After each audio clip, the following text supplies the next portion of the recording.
자, 이렇게 이제 어제까지 했던 내용이, 했던 내용이 HTML 구조를 잡고 바디 안에 데이터 표시하는데 이미지 태그 한 개 보셨고요. 그 다음에 H2 태그, H1 태그부터 H3, H6까지 이렇게 해서 헤딩 태그 한 개 보셨습니다. 그리고 바디 안에, 여기 안에 데이터를 집어넣은 거예요. 요게 데이터. 바디 안에 있는 데이터. 그 중에 이제 여기는 이미지도 있고, H2도 있고, 그래서 이런 걸 엘리먼트라고 부르고, 태그라고도 얘기를 부르고 태그 객체라고도 얘기를 합니다.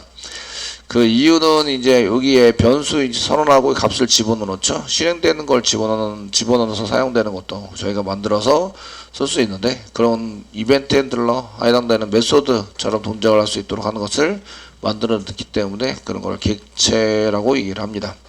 걔네들이 단독적으로 동작을 하죠.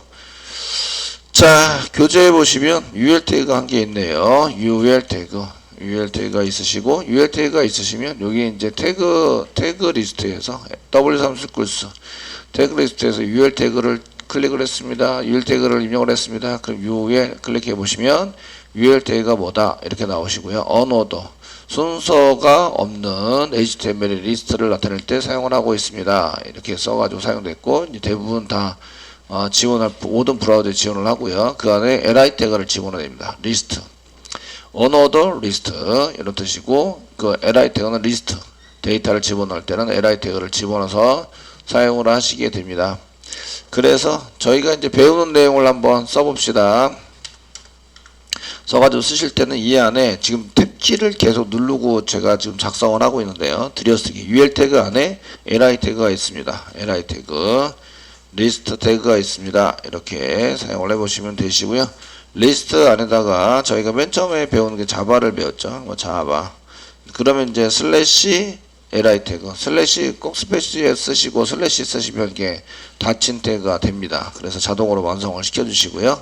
시켜주게 되시고, 근데 여기 보시면 그 li 태그 안에 자바라는 데이터가 들어가 있는 형태입니다. 그래서 데이터를 집어넣기 위해서 li라는 키에다가 자바를 집어넣고 있다. 자바 데이터를 집어넣고 있다. 이렇게 생각하시면 되십니다.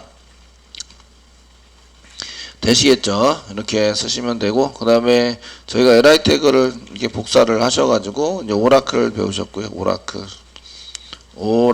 오라클도 배웠고, 그 다음 웹 배우셨죠? 그래서 웹에 해당되는 것도 지금 배우고 있다. 저장하시고요. 한번 실행해 보시면 이렇게 이제 실행해서 컨트롤 F11 눌러서 실행을 해보시면 어떤 서버에다가 실행을 할까요? 라고 선택해서 피니시 누르시면 저 브라우저가 크롬 브라우저에다가 실행을 하고 나와서 지금 크롬 부분에 해당되는 여기죠. 크롬 부분에 해당되는 것을 이렇게 사용이 되고, H1 태그 밑으로 이렇게 리스트가 보이게 되는 거죠. 여기 기본적으로는 까만색 점, 안에가 까만색 점으로 이렇게 표시가 되게 되어 있고요. 얘네들은 변경 가능합니다. 가능해서 쓰시게 되고요. 똑같은 건데 얘를 이제 UL 태그 말고 그 OL 태그라고 있습니다. 그 UL 태그 있어서 UL이라고 써놨는데 여기를 OL 태그로 이렇게 바꿔서, 저는 이제 순서가 있는 거가 좋겠어요. 이렇게 해서 실행을 해서 보시면 서버 선택하시고 피니시, 그 서버가 이제 이쪽 서버에다가 하자라고 해서 계속 연결을 하는데 요거 나중에 설정에 의해서 바꿀 수 있습니다. 여기 보시면 자바, 오라클, 웹인데 순서가 있다는 얘기는 여기 순서 번호가 붙어 있다는 얘기예요. 1, 2, 3 이런 식으로. 아시겠죠? 시작되는 번호도 만들 수 있고 변경할 수 있고, 1, 2, 3을 대문자, 로마자, I 두 개, 그런 로마자 1, 2, 3도 만들어서 사용도 할 수 있습니다. 디자인 바꾸는 거는 이제 따로 만들 수 있고, 여러분들이 홈페이지 같은 데 보면 이제 여기 별 같은 걸로 여기 이런데 이렇게 까만색 점으로 이렇게 안 하고 별 같은 걸로 이렇게 표시되어 있는 게 보이실 텐데, 이쁘자 파란색 이렇게 해서 입체적인 별 같은 거 이런 것이 이제 들어가 있는 걸 볼 수 있으실 텐데, 이런 건 다 이미지입니다. 이미지를 여기다 집어넣어서 사용하는, 아이콘들이나 이미지를 사용해서 쓰는 것들을 이제 지정을 해서 쓸 수 있다 이런 얘기입니다. 그러니까 특별한 데이터를 맨 앞에다가 집어넣어서 사용도 가능하십니다. 자, 이렇게 해서 이제 오더리스트, 언어드리스트에 대해서 이제 한번 보셨습니다. 그리고 77페이지 보면 시멘틱 태그라고 나오는데요. 시멘틱 태그. 저희가 이런 데이터를 표시를 할 때 이게 지금 한 줄로 쭉 표시할 게 아니라 이렇게 박스 형식의 이렇게 타입에 해당되는 것으로 구분을 해서 영역을 좀 구분해서 여기는 이렇게 여기 네이버 한번 가볼까요? 네이버 같은데 한번 가보시면 얘네들도 영역을 구분하지 않은 것처럼 보이지만 이런 것도 전부 다 영역이 구분되어 있는 상태입니다. 보시면 이제 먼저 이렇게 구분을 했겠죠. 이렇게 해서 구분하고 그 다음에 이쪽에 이렇게 구분하고 그 다음에 요 안에 이렇게 박스를 계속 쳐서 이렇게 영역을 구분해서 데이터를 표시하자 하거나 처리를 하자 이렇게 되어 있는 거죠. 여기도 이제 이렇게 영역을 구분하고 이렇게 해서 영역을 구분해서 사용합니다. 그 영역을 구분해서 사용하는 태그가 그 HTML5 5 오기 전에 4까지는 div 태그라고 있습니다. div 태그 한번 보도록 하겠습니다. 태그 중에서는 저희가 div H1 태그 이런 것들은 이제 한 줄을 쭉 하고 있으니까 한 줄을 쭉 영역으로 잡아서 사용되는 것 중에 div 여기 있는데 div 태그가 있는데요. div 태그는 뭐 섹션 어떤 칸을 나눠서 쓸 때 in the document 문서에서 어떤 특별한 칸 섹션에 해당되는 파티션 이런 걸 나눠 가지고 쓰실 때 사용하는 태그입니다. 그리고 이런 것들은 이제 높이, 너비 이런 걸 지정해서 사용하시고요. 그래서 여기 div 안에 이렇게 된 div 안에 이제 다른 태그들이나 데이터를 담아서 하시면 저희가 이제 디자인하거나 이런 영역을 지정해서 처리할 때 되게 편리하게 사용할 수 있습니다. 그래서 div를 엄청 많이 사용합니다. div 엄청 많이 사용하는데 div를 엄청 많이 사용하시다가 보시면 이제 이게 어떤 영역에 해당이 되는지 이런 것들을 지정을 해야 되는 경우가 있습니다. 그러면 이렇게 클래스나 id 같은 걸로 속성 클래스나 id 같은 걸로 여기가 뭐에 해당이 되는 겁니다 라는 것을 이제 지정을 해서 얘네들을 찾아 나가게 되는 거죠. 되셨나요? 찾아 나가게 돼서 이런 것들을 이제 하시게 되면 이게 어떤 영역이다라는 것은 이 클래스나 id 같은 걸 보셔야 이게 무슨 영역에 해당이 되어 있는 세션입니다. div가 뭐 디비전 이런 뜻인데 거기에 해당이 됩니다. 여기 디비전이라고 나오죠. 나누기 그 영역을 나눠서 사용하는 이런 태그입니다. 나누기에 해당이 되고요. 그래서 얘를 이제 그냥 div로 나눠서 쓰시면 이제 조금 그러니까 HTML에 보시면 뭐가 있냐면 시멘틱 태그라고 세멘틱 태그 이렇게 해서 세멘틱 태그라는 세멘틱 태그스 이런 세멘틱스라는 태그를 이렇게 만들어 놓는데 이런 영역 지정할 때에 이런 형식으로 이렇게 지정하면 참 좋겠어요 라고 이제 써놓고 여기다가 div 태그 대신에 이렇게 div id 이꼬르 footer 라는 태그 대신에 이렇게 이제 footer라는 태그를 만들어서 여기 footer는 맨 아래쪽에 해당되는 영역에 해당되는 칸입니다. 맨 위에 있는 칸은 헤더입니다. 원래는 div 클래스 이꼬르 헤더 또는 id 이꼬르 헤더 이렇게 해서 썼는데 이걸 이제 헤더 태그를 만들어서 그냥 나누자 라는 의미가 아니라 여기는 헤드입니다. 여기는 footer입니다. 라는 어떤 의미를 부여해서 사용되는 정의를 해서 사용할 수 있는 이런 것을 만들어서 쓰는 것들을 이제 태그로 만들어서 쓰고 있는데 그런 것들을 이제 시멘틱 태그라고 이해합니다. 시멘틱 태그에서 해당되는 것들은 잘 준수해서 여기에 맞춰서 이 태그를 잘 쓰시는 분이 있는가 반면에 아직도 저희가 이런 것들을 많이 사용하지는 않습니다. 아직도. 그래서 그냥 다 div, 요거 div, 요거 div, 요거 한 줄이니까 여기를 전체를 div, 그리고 요 칸으로 나눴으니까 요것도 div, 요 두 줄로 나누니까 여기 div 이런 식으로 해서 계속 div로 나눠서 사용하는 쓰시는 것들을 코딩 하시다 보면 보시게 되십니다. 그러니까 시멘틱 태그를 열심히 배웠는데 이게 뭘로 이렇게 구분을 해서 사용하지? 이런 것들이 참 난해하죠. 난해하는 것들이 있어서 이런 시멘틱 태그를 만들어 놨긴 하지만 많이 사용하지는 않고요. 세션과 아티클에 해당되는 내용이 이렇게 세션 한 개는 세션, 한 개는 아티클 그냥 div라면 괜찮은데 세션과 아티클 구분이 참 애매모호합니다. 특별하게 어떤 공간 영역을 나눠서 쓸 때는 세션이라고 얘기하고요. 한 가지 주제에 대해서 이렇게 쭉 쓸 때는 아티클이라고 얘기를 해요. 보편적으로. 그래서 제가 이 여러 가지 기사가 하나면에 여러 가지 기사나 이런 것들이 하나면에 쭉 나열되어 있는데 한 개의 기사에 대해서 이제 써져 있는 거는 아티클이라고 얘기하면 되고요. 그 기사에 해당되는 것을 모아서 쓰는 것은 세션으로 보시면 되세요. 그 세션과 아티클은 사실은 이제 혼용해서 보통 많이 사용하기 때문에 별 의미는 없고요. 제가 요 사이에 있는 게 요게 헤더 부분입니다. 여기는 클릭을 해서 페이지를 이동시키는 내비게이션 부분입니다. 여기는 이제 한 메뉴 같은 게 들어와 있는 어사이드 메뉴입니다. 어사이드 한 메뉴 같은 걸 집어넣은 부분입니다. 요는 칸을 나눠서 쓰는 겁니다. 얘는 하는가의 주제에 대해서 데이터가 들어가 있는 겁니다. 얘는 맨 아래 이제 그 아래쪽에 나와서 카피라이터, 회사 이름, 주소, 위치 이런 게 집어넣어져 있는 부분입니다. 라는 것을 표시하기 위한 이제 태그를 만들어 놓은 거죠. 이걸 아티클 태그, 시멘틱 태그라고 얘기를 하고요. 거기에 해당되는 태그들은 이런 태그가 있어요 하면서 이제 여러 가지 태그들을 보고 있습니다.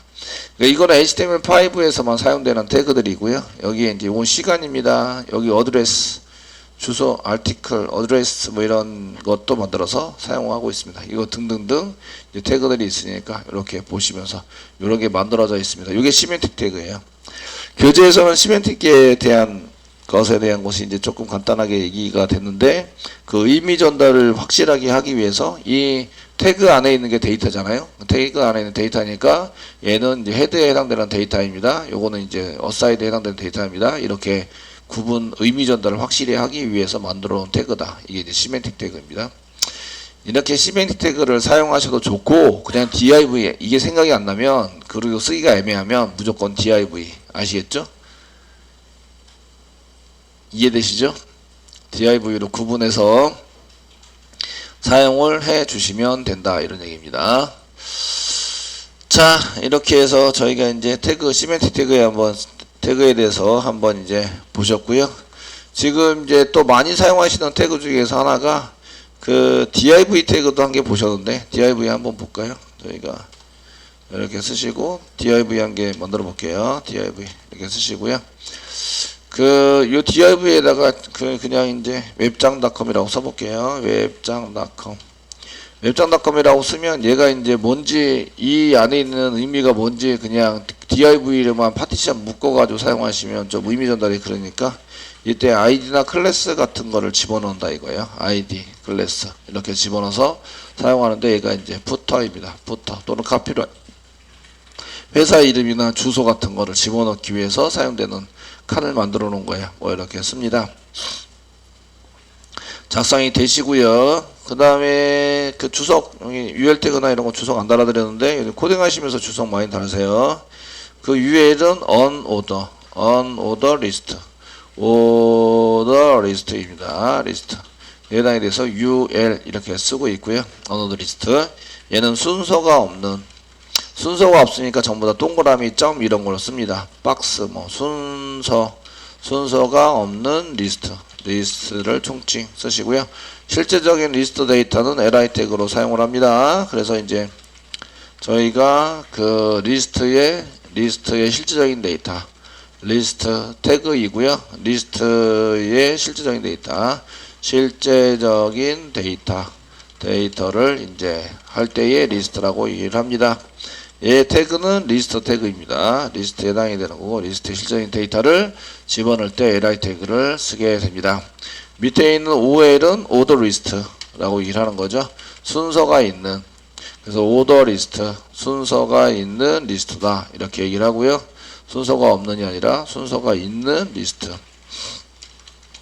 얘는 리스트고 리스트 태그는 이제 실질적인 데이터를 집어넣어서 사용할 때 쓰는 데이터입니다. 자, div 태그에 해당되는 것은 div는 디비전 태그라고 디비전이 뭐지? 디비전 찾아보자. 네. 그 영어로 디비전 분할 이거 나누는 거예요. 나눗셈 할 때 디비전입니다. 나눗셈, 나누기 한다. 아시겠죠? 특별한 영역을 나눠서 사용할 때 디비전 태그에 해당되는 div 태그고요. 그 div 태그를 나눠서 특별한 영역을 나눠서 사용하실 때 이렇게 쓰시고, 여기에 디비전 태그는 이제 그 공간을 저희가 보여주는 공간입니다. 보여지는 공간을 나눠서 사용한다. 그 구성을 쓰실 때, 그래서 이제 보편적으로 내가 보여주는 내용들에 해당되는 것을 뭐 다른 태그도 많이 있지만 div 태그로 많이 써가지고 사용하시고, 그럼 이제 저희가 이 공간이 어떤 공간인지 알려줘야 되죠. 그래서 이제 공간을 알려주기 위해서 id 또는 클래스로 이제 공간의 이름, 이 공간이 어떤 의미의 공간인지 공간의 의미를 이제 작성을 해두는 거죠. 작성해 둔다. 데이터를 저장해서 이꼴 써가지고 사용하시는 거고요. 이때 id는 identity라서 이게 중복이 되면 안 됩니다. id는 한 개만, 얘는 이제 한 개만 존재하는 데이터를 저장하게 되고요. 그런데 클래스는 그렇지 않습니다. 클래스는 여러분들이 반 여러 개 구성원 모아서 어떤 역할을 하는 거 이렇게 얘기를 하는 거죠. 그래서 얘는 여러 개의 데이터 존재하게 됩니다. 존재하게 되는데, 이 차이점에 해당되는 것은 id는 그 반복문을 사용하지 않아요. 반복문을 사용하지 않는다. 그리고 이제 한 개 찾으면 거기서부터 끝입니다. 한 개. 그러니까 맨 위에 있는 것만, 그 중복된 데이터가 존재하면 맨 위에 있는 것만 찾습니다. 중복된 데이터가 있으면 맨 위에 있는 것만 찾는다. 대상으로 하게 되고요. 클래스에 해당되는 것은 이제 반복문을 쓰는 거죠. 반복을 사용한다 이런 얘기고요. 대신 그래서 얘네들은 데이터가 배열로 나와요. 배열로 데이터가 나온다. 찾으시면, 그러니까 얘네들은 문서의 끝까지 찾게 됩니다. 문서의 끝까지 찾는다. id는 데이터 한 개만 나오게 되는 거죠. 데이터 한 개만 존재하게 되도록 만들기 때문에 데이터 한 개만 나온다라고 생각하고 처리를 하니까 한 개 찾으면 그 뒤에는 없다고 생각하는 겁니다. 그래서 중복된 데이터를 똑같은 id를 집어넣을 수는 있는데 똑같은 id를 집어넣게 되면 맨 위에 있는 것만 줄기장창 쓰게 됩니다. 맨 위에 있는 것만. 아시겠죠? 그래서 똑같은 id를 분명히 썼는데 너는 왜 그렇게 이제 한가? 이렇게 이게 맨 위에 것만 자꾸 나오는가? 라고 이제 물어보시는 분이 좀 계시는데, 이런 이유 때문에 이제 쓴다. 어디다가? 여기 id라는 속성. id 디비전에 보여지는 거 나눠서 쓰는데 id나 클래스 속성을 쓸 때 그 작성을 해서 이 공간이 어떤 공간입니다라는 것을 의미를 작성해 두는 거죠. 아시겠죠? 이거는 나중에 자바스크립트나 jQuery 쓸 때에 id나 클래스가 아주 중요하게 사용이 됩니다. 그래서 여기 공간에 해당되는 데이터, 요 디비전에 해당되는 걸 찾아서, 요 디비전 아니고 다른 거라도 이거 아이디나 클래스를 찾아서 그 안에 있는 데이터가 뭐지? 라는 것을 우리가 꺼내가지고 그걸 데이터로 사용하는 자바스크립트를 많이 짜시게 되십니다.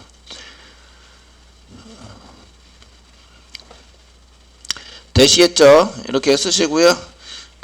이쪽에 서버를 실행하고 나면요, 저희가 매번 컨트롤 F11 누르지 않으시고 저장하시고요. 저장하신 다음에 새로 고침, F4키 눌러서 새로 고침하시면 이렇게 이제 저희가 작성된 게 나오게 됩니다.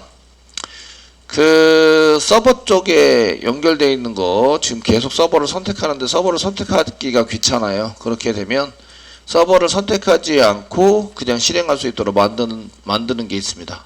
프로젝트에서 오른쪽 마우스 누르시면요, 프로퍼티스 클릭하세요. 프로퍼티스 클릭하시면 이쪽에 서버랑 연결되어 있는 게 뭐가 있냐면 서버라는 탭이 있어요. 맨 아래 서버 클릭하시면 그 서버가 선택이 안 돼 있으니까 서버를 계속 선택하는 거예요. 넌으로 돼 있죠. 설정에서. 그래서 서버를 톰캣9 서버 at localhost 하시고요. apply 해주시고요.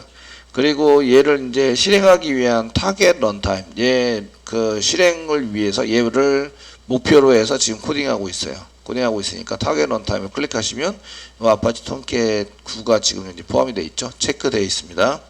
얘는 체크가 되어 있고 그 다음에 여기 서버 해당되는 거 선택하세요. 그리고 어플라이 클로즈 하시고요. 네. 그 다음부터는 이제 컨트롤 F11을 누르면 바로 그냥 실행이 됩니다. 대신에 그 물어보지 않고 바로 실행이 되는데 대신에 이제 여기 새 창이 자꾸 열려요. 새 창. 컨트롤 F11 누를 때마다 새 창이 자꾸 열려서 지금 이렇게 해서 또 한번 컨트롤 F11 누르면 이렇게 새 창이 계속 열리죠. 창이 계속 열리게 된다. 이런 얘기예요. 거기 설정을 바꿔주시면 서버를 물어보지 않고 계속 실행하게 됩니다. 실행하게 되시고요. 그 다음에 이제 저희가 한 가지 보셔야 될 내용은 보셔서 하셔야 할 내용은 이쪽에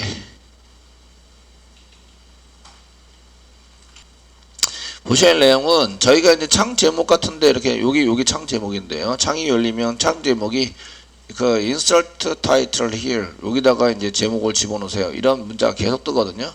요거 뜬 거는 여기 이제 위에 보시면 여기 insert title here 얘 때문에 이제 계속 뜬 거예요. 타이틀 되시겠죠?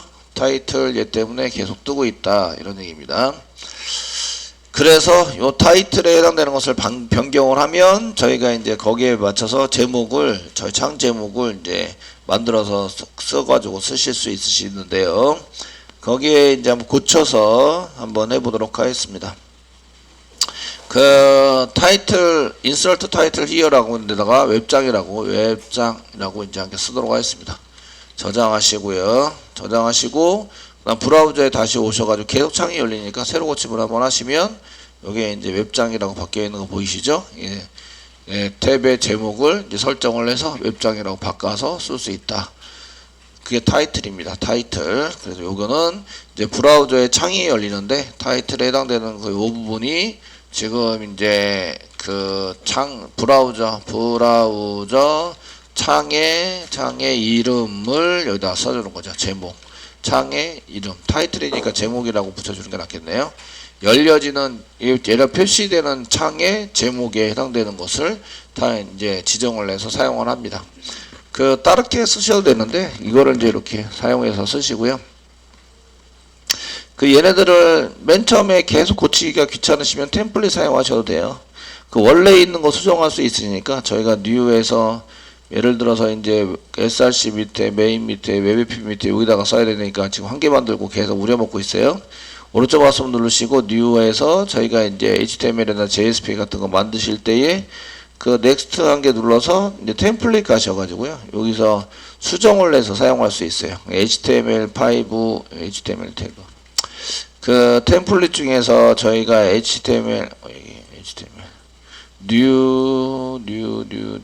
HTML5 여기인데요.